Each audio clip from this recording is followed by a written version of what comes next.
अस्सलाम वालेकुम बच्चों, कैसे हैं आप? ठीक हैं? क्या हाल चाल आपके?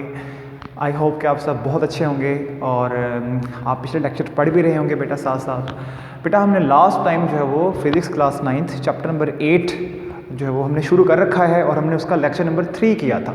और उस लेक्चर के अंदर हम लोगों ने वाटर की लार्ज स्पेसिफिक हीट कैपेसिटी के फ़ायदे देखे थे कि उससे क्या फ़ायदे होते हैं, जिसकी वजह से फिर हम उसको कहाँ कहाँ पे इस्तेमाल करते हैं। साथ ही हमने एग्जाम्पल नंबर 8.5 की थी और उसके साथ हम लोगों ने हीट कैपेसिटी को भी समझा था कि हीट कैपेसिटी क्या चीज़ है और वो कैसे डिफरेंट है स्पेसिफिक हीट कैपेसिटी से, और उसके मुतालिक जो इंपॉर्टेंट बातें हमें पता होनी चाहिए वो हमने समझी थी। ठीक है, आज के लेक्चर में हम क्या करने जा रहे हैं? आज के लेक्चर में हम लोग मज़ीद 2 टॉपिक्स को कवर करेंगे। ये बेसिकली 3 टॉपिक्स है जो हम कवर करेंगे और इंतहाई आसान टॉपिक्स हैं तीनों। पहले नंबर पे चेंज ऑफ स्टेट को पढ़ेंगे कि स्टेट चेंज कैसी होती है। ठीक है, मैटर की स्टेट एक फॉर्म से दूसरी फॉर्म में कैसे जाती है। फिर हम पढ़ेंगे कि लेटेंट हीट ऑफ फ्यूजन और वेपराइजेशन ये क्या होती है, इसको समझने की कोशिश करेंगे। ठीक है बेटा, तो चलें स्टार्ट करते हैं। सबसे पहले चेंज ऑफ स्टेट।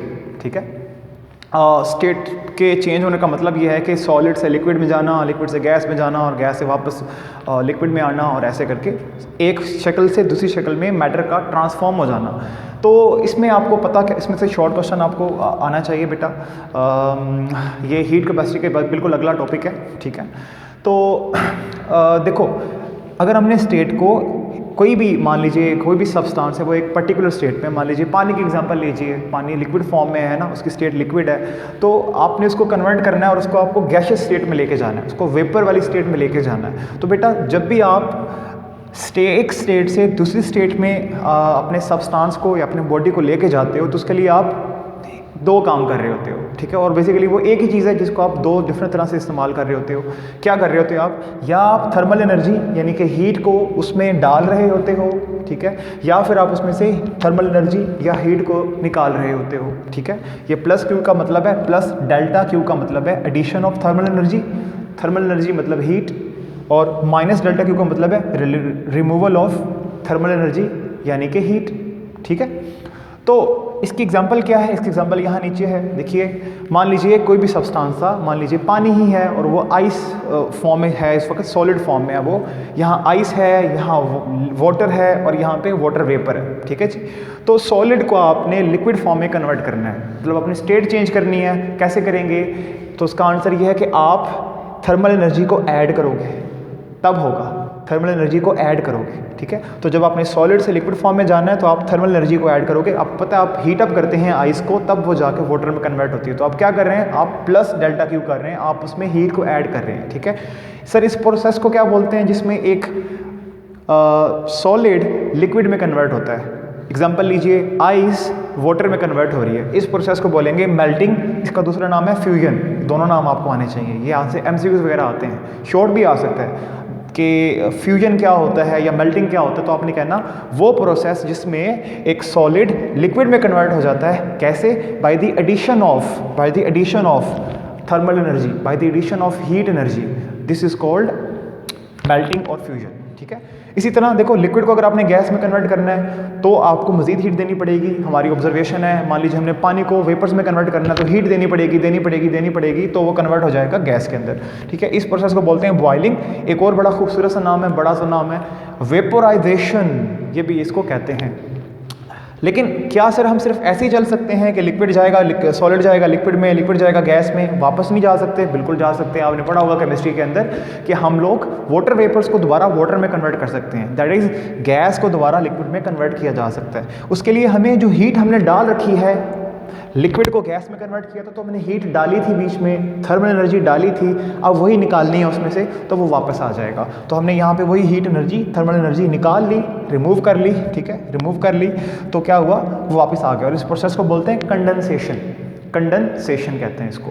इसी तरह अगर हम लिक्विड को वापस सॉलिड में कन्वर्ट करना चाहते हैं तो देखिए, सॉलिड से लिक्विड में वो गया कैसे था, सॉलिड लिक्विड में चेंज कैसे हुआ था? जब हमने सॉलिड के अंदर हीट को ऐड किया था। आइस वाटर कैसे बनी थी? जब उसमें हमने हीट को डाला था, थर्मल एनर्जी को ऐड किया था, तो वही थर्मल एनर्जी आपने निकालनी है। तो यहाँ से निकाल लीजिए, लिक्विड चला जाएगा सॉलिड के अंदर। ठीक है, इसको क्या कहते हैं? इस फिनोमेना को, इस प्रोसेस को बोलते हैं फ्रीजिंग। ठीक है बेटा, इसको कहते हैं फ्रीजिंग। ओके बच्चे, तो ये कुछ इंपॉर्टेंट बातें हैं आपके लिए, यहाँ से MCQs और शॉर्ट क्वेश्चन दोनों बन सकते हैं। लेकिन ये डायग्राम आपको अगर क्लैरिटी है, इस डायग्राम की कंसेप्ट क्लियर है आपका कि स्टेट चेंज कैसे हो रही है और हर स्टेट के अगेंस्ट जो एक प्रॉपर उस प्रोसेस को क्या कहते हैं, तो फिर आपको प्रॉब्लम नहीं होने वाला। अब दूसरा पार्ट है हमारा latent heat of fusion and vaporisation. ये बेसिकली दो टॉपिक्स हैं, इनको हमने मर्ज करके आपके सामने पेश किया है। एक है लेटेंट हीट ऑफ फ्यूजन और दूसरा है लेटेंट हीट ऑफ वेपोराइजेशन। इसी टॉपिक के बाद अगला टॉपिक है ये। इसमें इसको बेहतर तरीके से समझने के लिए पहले तो ये शॉर्ट क्वेश्चन में इंपॉर्टेंट है, यहाँ से एमसीक्यूज वगैरह भी आते हैं, लॉन्ग क्वेश्चन नहीं आता यहाँ से।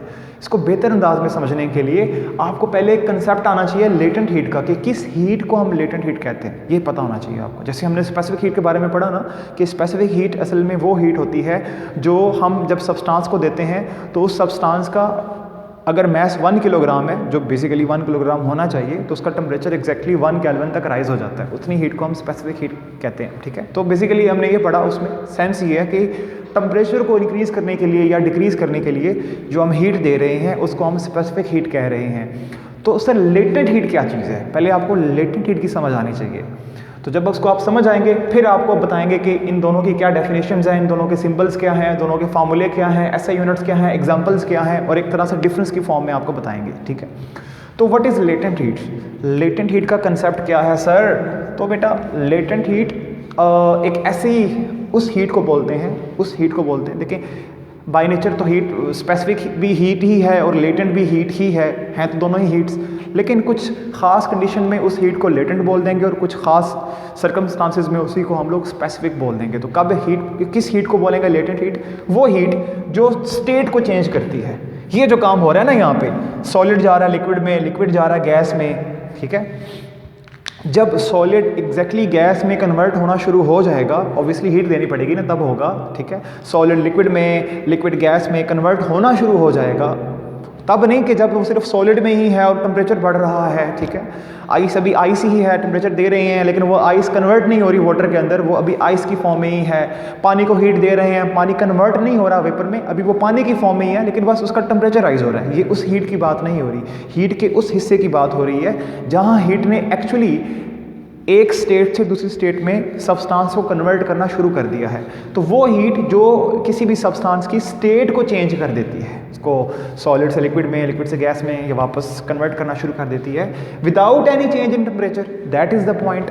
इसमें टेम्परेचर चेंज नहीं होता। ये ऐसे ही उस हीट को लेटेंट हीट बोलेंगे जिसमें जब बॉडी को वो हीट दी जाए तो बॉडी की स्टेट फ़ौरन बदलना शुरू हो जाए। वो मान लीजिए आइस थी तो आइस फ़ौरन पानी में कन्वर्ट होना शुरू हो रही है और इसमें टेम्परेचर चेंज नहीं हो रहा। मान लो आपने ऊपर थर्मोमीटर लगा रखा है और आपको टेम्परेचर मिल रहा है 0 डिग्री सेल्सियस, तो जितनी भी आप हीट दे रहे हैं उससे आइस वाटर में कन्वर्ट हो रही है, लेकिन थर्मोमीटर का टेम्परेचर राइज नहीं कर रहा, जो ये शो कर रहा है कि उस सब्सटेंस का टेम्परेचर नहीं राइज कर रहा, ठीक है। तो इसको थोड़ा और समझते हैं। तो ये वो हीट है जो स्टेट को चेंज करेगी without any change in temperature, ठीक है। ये कहाँ कहाँ मिलेगी हमें? देखो इसकी एग्जांपल देखो, जब आइस को हम वाटर में कन्वर्ट करते हैं और एग्जैक्टली मेल्टिंग पॉइंट पे कन्वर्ट करते हैं, ठीक है। जब हम वाटर के मेल्टिंग पॉइंट पे होते हैं, और आप जानते हैं कि वाटर का मेल्टिंग पॉइंट होता है 0 डिग्री सेल्सियस, ठीक है।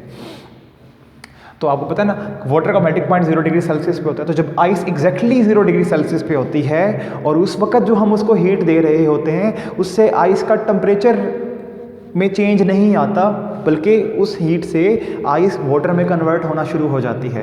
बेटा इस हीट को बोलेंगे इस वक्त लेटेंट हीट। यहाँ जो हीट इन्वॉल्व है इसको बोलेंगे लेटेंट हीट। है तो ये हीट ही, लेकिन इसको बोलेंगे लेटेंट हीट क्योंकि ये स्टेट चेंज कर रही है। वैसे ही जब वाटर वेपर्स में कन्वर्ट होता है और कहाँ पे, जब बॉइलिंग पॉइंट के ऊपर 100 डिग्री सेल्सियस के ऊपर पानी है, पानी अभी पानी की फॉर्म में ही है और 100 डिग्री सेल्सियस के ऊपर है, आप उसमें जैसे ही डालोगे तुम देखोगे कि पानी का टेम्परेचर राइज नहीं करेगा, बल्कि पानी फ़ौरन वेपर में कन्वर्ट होना शुरू हो जाएगा। अब जितनी भी तुम हीट दे रहे हो जिससे वाटर वेपर में कन्वर्ट हो रहा है, इसको आप बोलेंगे लेटेंट हीट। इसको बोलेंगे लेटेंट हीट क्योंकि ये अगेन स्टेट चेंज कर रही है, लिक्विड को गैस में कन्वर्ट कर रही है, ठीक है। Latent heat exist at certain temperature. ये सर्टेन टेम्परेचर पे एग्जिस्ट करती है। हर टेम्परेचर पे हर बॉडी किसी भी सब्सटेंस किसी भी टेम्परेचर पे ये नहीं होती, कुछ पर्टिकुलर टेम्परेचर पे होती है। और अगर आप सही से बोलें तो इसकी दो एग्जांपल्स आपके सामने हैं। देखिए जब हमने आइस को वाटर में कन्वर्ट करना था और हम चाह रहे थे कि हम लेटेंट हीट को यूज़ करें, तो फिर टेम्परेचर जो है वो मेल्टिंग पॉइंट होना चाहिए। टेम्परेचर मेल्टिंग पॉइंट होना चाहिए वाटर का 0 डिग्री सेल्सियस होना चाहिए, तभी ऐसा होगा, ठीक है, कि वो आइस कन्वर्ट हो जाएगी वाटर में, ठीक है। तो ये एक सर्टेन टेम्परेचर पे होती है, ये हर टेम्परेचर पे नहीं पाई जाती। अच्छा, अब आते हैं इस तरफ। उससे पहले आप ज़रा इस सेक्शन का रिव्यू कर लीजिए और जो बातें आपको अच्छी लगी, इंपॉर्टेंट लगी, उनको नोट कर लीजिए, ठीक है। ओके बच्चों, तो बेटा हमने अभी लेटेंट हीट को समझा कि ये वो हीट है, या उस हीट के उस हिस्से को लेटेंट हीट बोलेंगे जिसमें हमारा जो सब्सटेंस है वो अपनी स्टेट बदल रहा है, जिसके मिलने से सब्सटेंस की स्टेट बदलना शुरू हो रही है। और हमने पढ़ा था कि इसमें टेम्परेचर नहीं बदलना चाहिए, स्टेट बदलनी चाहिए। देखो, हीट के दो काम होते हैं, या वो टेम्परेचर बदलती है या वो स्टेट बदलती है। तो जो टेम्परेचर बदलती है उसको बोलेंगे स्पेसिफिक हीट, और जो स्टेट बदलती है उसको बोलेंगे लेटेंट हीट, ठीक है बेटा। अच्छा, अब आते हैं इधर, लेटेंट हीट ऑफ फ्यूजन क्या है और लेटेंट हीट ऑफ वेपोराइजेशन क्या है। पहली बात फौरन ज़हन में आई होगी कि ये दो टाइप की होती है, एक होती है लेटेंट हीट ऑफ फ्यूजन, दूसरी होती है लेटेंट हीट ऑफ वेपोराइजेशन। ये इसके सिंबल है, साथ में हीट की वजह से इसका सिंबल में एच आ गया है, और यहाँ क्योंकि ये लेटेंट हीट ऑफ फ्यूजन है इसलिए साथ में एफ लग गया, स्मॉल एफ, छोटा सा एफ लिख देना है। चूँकि ये लेटेंट हीट ऑफ वेपोराइजेशन है तो यहाँ वी लग गया, ठीक है। अब देखो, इसको जो बंदा गौर से पढ़ेगा उसको फ़ौरन समझ में आ जाएगा, क्योंकि हमने पीछे पढ़ा है कि फ्यूजन क्या होता है, वेपोराइजेशन क्या होता है, और अभी पढ़ा पीछे हमने कि लेटेंट हीट क्या होता है। तो अगर आप इनको ऐसे इनका आपस में कनेक्शन ढूंढेंगे तो आपको समझ फ़ौरन में आ जाएगा कि लेटेंट हीट वो वाली लेटेंट हीट ऑफ फ्यूजन कहलाएगी, जो क्या कर रही है, स्टेट चेंज कर रही है। कैसे? जैसे फ्यूजन में होता है, फ्यूजन में आपको पता है ना कि सॉलिड लिक्विड में कन्वर्ट हो जाता है ना। तो लेटेंट हीट ऑफ फ्यूजन वो हीट एनर्जी है जो चेंज करेगी किसी भी सब्सटेंस के यूनिट मास समझ लीजिए 1 किलोग्राम, ठीक है। आइस का 1 किलोग्राम ले लिया हमने, ठीक है, या कोई और सॉलिड ले लीजिए उसका 1 किलोग्राम ले लीजिए। तो किसी भी सब्सटेंस के यूनिट मास को अगर हमने चेंज करना है, ठीक है, ऑब्वियसली हीट डालना पड़ेगा उसको, ठीक है, स्टेट बदलना चाह रहे हैं ना तो हीट डालनी पड़ेगी। तो ऐसी हीट जो किसी भी सब्सटेंस के यूनिट मास को चेंज करती है सॉलिड से लिक्विड फॉर्म में, उसके 1 किलोग्राम मास को, 1 किलोग्राम आइस को आपने कन्वर्ट करना है वाटर में, 1 किलोग्राम आइस को आपने कन्वर्ट करना है वाटर में, तो आपको हीट डालनी पड़ेगी, हीट देनी पड़ेगी। तो जितनी भी हीट तुम दे रहे हो, जिससे वो 1 किलोग्राम आइस कन्वर्ट हो रही है वाटर में, वो क्या है, वो आइस की लेटेंट हीट ऑफ फ्यूजन है, उससे हाइट फ्यूज़ हो रही है, उसको बोलेंगे latent heat of fusion. Latent heat का वर्ड कहाँ से आया, क्योंकि यहाँ पे स्टेट बदल रही है, टेम्परेचर में चेंज नहीं आ रहा, स्टेट बदल रही है, ठीक है। और फ्यूजन का वर्ड कहाँ से आया, स्टेट कैसे बदल रही है, फ्यूजन हो रही है, सॉलिड से लिक्विड में जाया जा रहा है। पढ़ा था हमने पीछे कि फ्यूजन में सॉलिड से लिक्विड में जाते हैं by the addition of heat, ठीक है। तो वो हीट जो एक सॉलिड को लिक्विड में कन्वर्ट करेगी और उसके मेल्टिंग पॉइंट पे करेगी।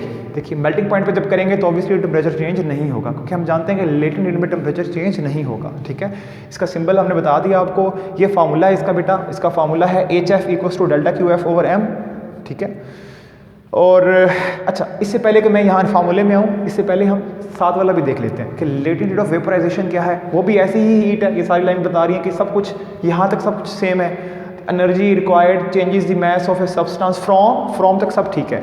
कोई सब्सटेंस है, उसका यूनिट मास है आपके पास और आपने उसको उसकी स्टेट बदलनी है, ठीक है, तो आपको हीट डालनी पड़ेगी उसके अंदर, तभी आप उसकी स्टेट बदल पाएंगे। और स्टेट कैसे बदल रहे हैं आप लिक्विड फॉर्म से इसको गैशियस फॉर्म में कन्वर्ट कर रहे हैं, उसके यूनिट मास को लिक्विड से गैशियस में कन्वर्ट कर रहे हैं। एग्जांपल ले लीजिए, 1 किलोग्राम पानी है आपके पास और आपने उससे वेपर बनाने हैं, वाटर वेपर, तो आपको अगेन हीट देनी पड़ेगी। तो जो आप हीट दे रहे हैं वो क्या कर रही है, वो लिक्विड वाटर को गैशियस वाटर में, गैशियस फॉर्म में कन्वर्ट कर रही है। ये कौन सी होगी, ये लेटेंट हीट होगी, क्योंकि यहाँ पे वेपराइजेशन का प्रोसेस हो रहा है, लिक्विड गैस में कन्वर्ट हो रहा है, इसलिए इसको बोलेंगे latent heat of vaporization. Sir ये तो एक सर्टेन टेम्परेचर पे होती है, तो टेम्परेचर क्या होगा, तो यहाँ पे जो टेम्परेचर है वो बॉइलिंग पॉइंट होगा, ठीक है, at boiling point without any change temperature. तो ये देखिए यहाँ पे हमने सिंपल इस चीज़ को रेप्लिकेट कर दिया। दोनों का सिंबल देखो, इसका HF है, इसका V है, वेपराइजेशन से V, F से फ्यूजन। और देखो ये जो हीट हम दे रहे हैं ΔQF, ये वो है, ये देखो ये लेटेंट हीट ऑफ फ्यूजन है और ये सिंपल हीट ऑफ फ्यूजन है, ठीक है। Latent heat of fusion, heat of fusion, latent heat of vaporization, heat of vaporization, ठीक है। और जितने मास को हम कन्वर्ट कर रहे हैं, उसकी स्टेट बदल रहे हैं, उस मास को नीचे रख देना, ठीक है। इसका यूनिट क्या होगा बेटा, इसका यूनिट देखो तो इसका यूनिट बनेगा, इसका यूनिट डिवाइडेड बाय मास का यूनिट। इसका यूनिट ये हीट है, इसका यूनिट जाउल होगा, मास का यूनिट आपको पता है किलोग्राम होता है, तो ये किलोग्राम जब ऊपर जाएगा तो ये पर किलोग्राम हो जाएगा, जाउल पर किलोग्राम। और यहाँ पे भी वैसा ही, हीट है तो आपको पता है हीट एनर्जी है, यूनिट जाउल होगा, मास का किलोग्राम पर किलोग्राम ऊपर जाके, ठीक है। इसकी एग्जांपल आपको दी हुई है, देखिए 1 किलोग्राम आइस की अगर आप बात करें तो अगर हम उसको कन्वर्ट करें वाटर में, ठीक है, तो उसकी जो लेटेंट हीट ऑफ फ्यूजन होगी 1 किलोग्राम आइस की वो कितनी होगी 3.36 10⁵ जाउल पर किलोग्राम। इतनी आपको हीट एनर्जी देनी पड़ेगी 1 किलोग्राम आइस को वाटर में कन्वर्ट करने के लिए। 3.36 10⁵ जाउल, अच्छी खासी हीट एनर्जी है ये। उसके अगेंस्ट अगर हम जाएं जाके तो यहाँ पे देखिए, चूँकि हम अब लेटेंट हीट ऑफ वेपराइजेशन में आ गए हैं तो अब हमने वाटर को कन्वर्ट करना होगा गैस के अंदर, वेपर के अंदर। तो 1 kg वाटर है हमारे पास, देखिए 1 kg यूनिट मास 1 kg लिया हुआ है हमने, और इसको हमने कन्वर्ट करना है वेपर में। तो latent heat of vaporization involve होगी यहाँ पे, कितनी चाहिए हमें 2.26 10⁶ जाउल पर किलोग्राम। ये वाली ज़्यादा है और ये वाली कम है। कुछ बच्चों को लग रहा होगा जैसे ये 3.36 बड़ा है और ये 2.26 छोटा है, तो बेटा ये तो ठीक है छोटा है, लेकिन यहाँ पावर 5 है और यहाँ पावर 6 है, ठीक है। तो 10 की पावर 3 और 10 की पावर 4, 10 की पावर 4 क्या होता है 10,000, पावर 3 क्या होती है 1000। तो पावर जब ज़्यादा होती है तो जिस जहाँ क्वांटिटी वो बड़ी होती है जिसकी पावर ज़्यादा होती है, तो ये वाली वैल्यू बड़ी है और ये वाली वैल्यू कम है, ठीक है। ये हमें बता रहा है कि वाटर को वेपर में कन्वर्ट करने के लिए ज़्यादा एनर्जी चाहिए, जबकि आइस को वाटर में कन्वर्ट करने के लिए कम हीट एनर्जी चाहिए, ठीक है बेटा। तो ये हमने टॉपिक कवर कर लिया। आपसे मुलाकात होती है नेक्स्ट लेक्चर के अंदर, जिसमें हम इंशाल्लाह पढ़ेंगे फिर एवेपोरेशन और थर्मल एक्सपेंशन। मतलब हमारे लास्ट लेक्चर अब शुरू हो गए हैं, ये टॉपिक आपका ख़त्म हो गया है। आप पढ़ते रहिए बेटा, इस टॉपिक को अच्छी तरह तैयार कीजिएगा, स्क्रीनशॉट लेना ले लीजिए, मार्क करना है मार्क कर लीजिए। खुदा हाफिज़।